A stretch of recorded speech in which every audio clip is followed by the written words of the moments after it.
Thanks for that, and we have a closer look tonight at the timeline on when Stephen Houck allegedly kidnapped his children, and then from the time he led police on that chase. 23 ABC's Scott Sheehan talked with law enforcement and joins us now with the details. Scott? Tim, Jess, officers say that the hours-long pursuit started near West Los Angeles yesterday and ended in Kern County's Almond Orchard.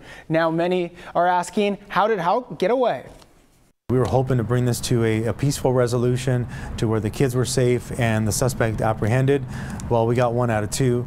The kids were safe, and unfortunately the suspect still on the loose. LA Sheriff deputies say they first got a call around 8 yesterday morning at the Best Buy in Santa Clarita saying 46-year-old Stephen Houck threatened his wife with a gun, then took off with her 2 children, ages 3 years old and 11 months old.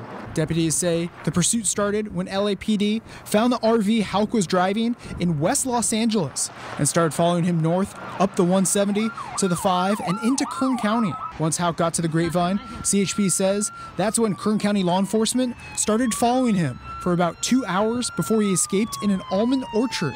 Through the city of Bakersfield, up to Merced Avenue, back down into the city, and then just kind of around the city, kind of went up and down several times, and finally back up and then exited on Merced. Officers say what made this chase unique is Houck had 2 young children in the vehicle. Officers say the children were not in a car seat. In fact, they received word that the 3-year-old was standing in the RV looking out the window during the pursuit.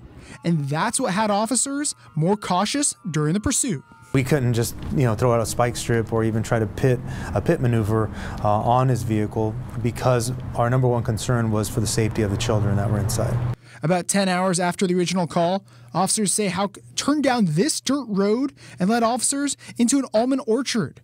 They say the dust cloud from the RV created zero visibility for the officers, forcing them to give him more space. He possibly saw that there was a huge dust cloud, took advantage of it, positioned his vehicle somewhat underneath the tree and ran for it. When officers got inside the RV, they say they saw gun ammunition.